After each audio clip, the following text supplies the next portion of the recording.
Jemaah Jumat yang berbahagia, alhamdulillah, rasa syukur kepada Allah Azza wa Jalla di hari yang mulia ini, di hari yang paling utama di antara hari-hari yang lainnya, itu hari Jumat, hari di mana Allah bebaskan 600 orang dari neraka. Allah bebaskan 600.000 orang dari neraka. Hari di mana Allah berikan kepada orang yang meninggal dunia di hari ini pahala syahid. Hari di mana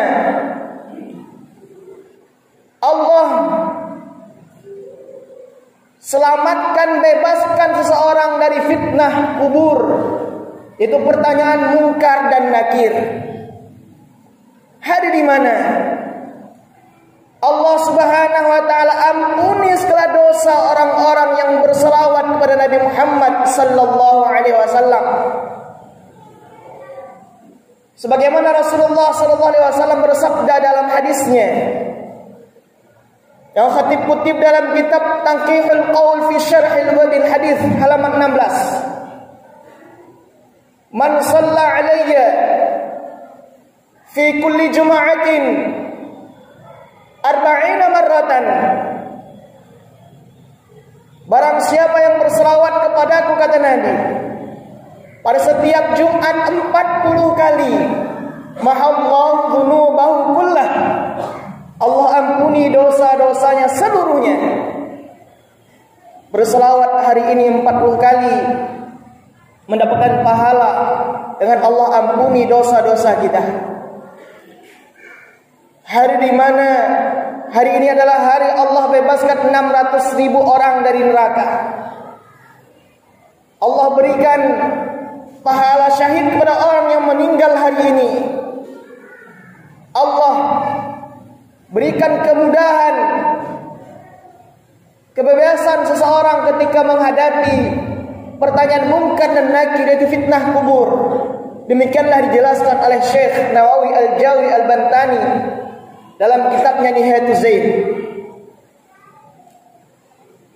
Oleh karena itu, mari kita berselawat kepada Nabi Muhammad sallallahu alaihi wasallam. Allahumma salli ala sayidina Muhammad wa ala ali sayidina Muhammad, dengan harapan mudah-mudahan baginda Rasulullah sallallahu alaihi wasallam memberikan syafaatnya kepada kita di akhirat kelak. Amin ya rabbal alamin. Hadirin jemaah Jumat yang berbahagia, pada kesempatan yang berbahagia ini, khatib akan membahas Quran surah Fussilat ayat 30. Allah Subhanahu wa taala berfirman, Innal ladzina qalu rabbuna Allah, sesungguhnya orang-orang yang mengatakan Tuhan kami adalah Allah, tsumma istaqamu, kemudian mereka istiqamah, tatanazzalu alaihimul malaikah, maka malaikat akan turun menemui mereka. Alla takhafu wa la tahzanu, dan para malaikat akan berkata, jangan kalian takut dan jangan kalian sedih. Wa basyiru bil jannati allati kuntum tu'adun, berbahagialah dengan surga yang telah dijanjikan kepada kalian. Hadirin jemaah Jumat yang berbahagia, Imam Ibnu Katsir dalam kitab tafsirnya Al-Qur'anul Azim menjelaskan ayat ini bahwasannya setiap orang yang beriman, mengimani Allah sebagai Tuhannya, kemudian istiqomah dengan menjalankan ketaatan, menjauhi larangan Allah Subhanahu wa taala, maka malaikat akan datang di akhir hayatnya, akan datang menghibur orang yang beriman yang akan mati itu, dan menyampaikan kepada orang yang beriman yang akan meninggal dunia tersebut, alla takhafu, jangan takut. Apa yang ditakutkan setiap orang yang beriman ketika mau meninggal dunia? Ini takutkan setiap orang beriman ketika ingin meninggal dunia adalah apa balasan yang akan dia dapat setelah meninggalkan dunia yang fana ini? Apa yang akan dia terima ketika dia dimasukkan ke alam kubur? Apa yang akan ia alami setelah dia bangkit dari kubur? Apa yang akan dia peroleh setelah hari penentuan? Apakah surga ataukah neraka? Itulah yang ditakutkan setiap orang beriman ketika ruhnya ingin berpisah dari jasad. Makanya para malaikat akan turun setiap kali orang beriman akan meninggal dunia. Kalaulah ada saudara-saudara kita yang meninggal hari ini, mudah-mudahan Allah ampuni dosanya, Allah berikan pahala syahid kepadanya, sebagaimana ini disebutkan oleh Imam Syekh Nawawi Al-Jawi Al-Bantani dalam kitab Nihayatul Zaid pada pembahasan kitabul Salatul Jum'ah. Hadirin Jum'ah yang berbahagia. Kemudian apalagi yang disampaikan oleh malaikat kepada orang yang beriman, yang istiqomah dengan keimanan, yang menjalankan ketaatan kepada Allah. Wala tahzanu, jangan bersedih. Apa yang disedihkan orang-orang beriman? Yang disedihkan orang-orang beriman adalah dia akan meninggalkan orang-orang yang dia cintai, istrinya, orang tuanya, anaknya. Dia akan meninggalkan semua harta yang telah dia kumpulkan. Itulah yang disedihkan oleh orang-orang beriman ketika dia akan meninggal dunia. Namun malaikat memberikan hiburan, menghibur orang yang akan meninggal dunia ini, yang memiliki keimanan, istiqomah dengan keimanannya. Wa abasyiru bil jannati allati kuntum tu'adun. Berbahagialah dengan surga ini janjikan kepada kalian. Itulah malaikat turun untuk menghibur orang yang beriman akan meninggal dunia. Apakah itu kita? Maka tanya iman kita masing-masing. Apakah selama ini iman kita terus yazid bertambah dengan ketaatan, ataukah yangkus berkurang dengan kemaksiatan? Makanya setiap kali Jum'ah, khatib yang berdiri di sini takkan pernah bosan, dan bahkan suatu kewajiban bagi dirinya untuk berwasiat kepada kita semua, ittaqullah, bertakwalah kepada Allah, ati'allah, taatlah kepada Allah. Agar apa? Agar ketika kita ingin meninggal dunia, kita selamat dan diberikan kabar gembira bahwa kita akan menempati surga yang telah dijanjikan kepada orang-orang yang beriman. Makanya hadirin jemaah Jumat yang berbahagia, Syekh As-Sawi dalam kitab Hasyiah As-Sawinya, kitab tafsir Hasyiah As-Sawi, ketika menjelaskan Quran surah An-Nisa ayat yang pertama, ya ayuhan nasu taqu rabbakumul ladzi khalaqakum min nafsin wahidah. Di Hasyiah As-Sawinya dijelaskan takwa itu punya 3 tingkatan. Yang pertama ada takwa al-ammah, takwanya orang-orang umum, orang kebanyakan. Dia beriman kepada Allah, namun dia masih melakukan maksiat. Dia beriman kepada Allah, dia tidak akan melakukan kesyirikan, menyebutkan Allah Subhanahu wa taala. Kesalahannya hanya tetap melakukan maksiat. Maka inilah takwanya orang-orang umum, kebanyakan orang. Dia mengaku beriman kepada Allah, namun sholat masih dia tinggalkan. Dia mengaku beriman kepada Allah, namun puasa tidak dia kerjakan. Dia mengaku beriman kepada Allah saat dia mampu tak mau berangkat haji. Dia mengaku beriman kepada Allah, tapi dia tetap melakukan dosa dan dosa.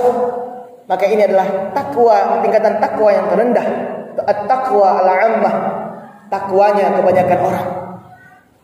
Kemudian tingkatan takwa yang kedua adalah takwa al-khawas, khusus. Itu orang-orang yang mengerjakan perintah Allah dan menjauhi larangan Allah. Inilah takwa al-khawas. Maka kalau kita selama ini masih berada di tingkatan takwa yang pertama, berusaha untuk meraih naik tingkatan ke tingkatan yang kedua, yaitu takwa al-khawas. Berusaha sedaya mampu kita untuk ati'ullah, taat kepada Allah. Berusaha semampu kita mengerjakan perintahnya, menjauhi larangannya. Itulah definisi takwa. Ini jelaskan oleh Syekh Jalaluddin As-Suyuti dalam kitab tafsir Jalalainnya ketika beliau menjelaskan makna ayat lil muttaqin, petunjuk bagi orang-orang yang bertakwa. Ini maksud orang bertakwa adalah as-sairina ila taqwa bi imtithalil awamir wa ijtinabin nawahi. Orang yang bertakwa itu adalah mengerjakan perintah, menjauhi larangan Allah Subhanahu wa taala. Hadirin jemaah yang berbahagia, ada hadis yang senada dengan ayat Quran surah Fussilat ayat 30 ini. Dalam kitab Arba'in An-Nawawiyah, hadis yang ke-21. Bisa juga dilihat dalam kitab Sahih Muslim. Apa kata Rasulullah? Yang diriwayatkan dari Abi Amr, ada juga mengatakan beliau berkunyah Abi Amrah, yang bernama asli Sufyan bin Abdullah As-Saqafi. An Abi Amr wakila Abi Amrah Sufyan bin Abdullah As-Saqafi qala qultu ya Rasulullah. Apa kata Sufyan bin Abdullah As-Saqafi? Qala, ia berkata, qultu, aku berkata kepada Rasulullah, ya Rasulullah, wahai Rasulullah, qul li fil islami qawlan la as'alu anhu ahadan ghairak. Wahai Rasulullah, katakanlah satu ucapan untukku dalam Islam yang tidak akan aku tanyakan kepada selain dirimu. Maka Rasulullah sallallahu alaihi wasallam menjawab, qala qul amantu billah. Katakanlah, kata Rasulullah, katakanlah aku beriman kepada Allah. Tsumastaqim, kemudian istiqomahlah. Katakanlah aku beriman kepada Allah, kemudian istiqomahlah. Makanya Syekh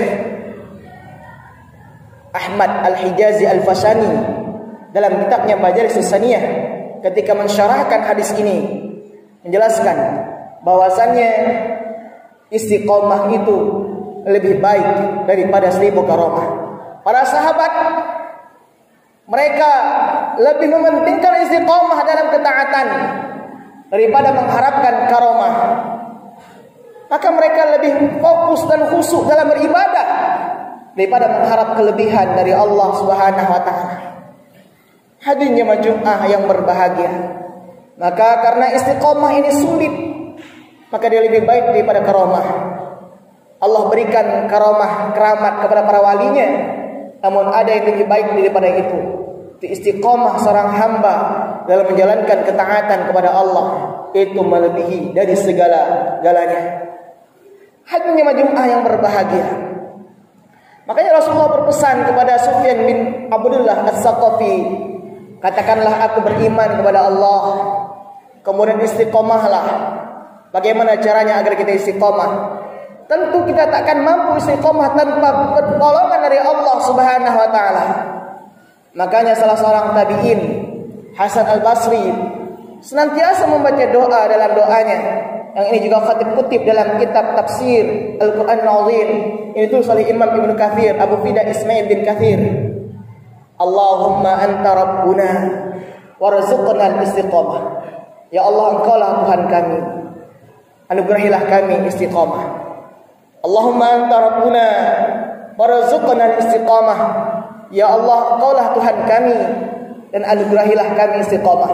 Mudah-mudahan kita semua termasuk di antara orang-orang yang beriman, yang istiqamah dengan keimanan, terus berusaha menjalankan ketaatan perintah Allah sedaya mampu kita, dan senantiasa menjauhi larangan Allah Subhanahu wa taala, agar ketika kita meninggal dunia, kita meninggal dalam keadaan husnul khatimah, agar ketika kita ingin menghembuskan nafas terakhir, ada tamu yang dari langit yang datang menemui kita, itu para malaikat yang akan menghibur kita dan memberikan kabar kepada kita bahwa kita akan dimasukkan ke dalam surganya. Namun hadirin, khatib teringat, di antara kenikmatan yang akan didapatkan oleh orang-orang beriman yang mengalahi kenikmatan surga adalah dapat melihat zat Allah Subhanahu wa taala nanti di akhirat. Sebagaimana dijelaskan dalam kitab Fathul Majid, nikmat yang terbesar yang akan didapatkan oleh orang beriman yang tidak menyerupai Allah dengan apapun, yang menganggap Allah tidak serupa dengan makhluknya, adalah dapat melihat zat Allah Subhanahu wa taala. Bagaimana zat Allah, jangan bayangkan bentuknya bagaimana, namun tetap kita imani. Setiap orang yang beriman benar-benar imannya kepada Allah, maka akan dapat melihat zat Allah Subhanahu wa taala.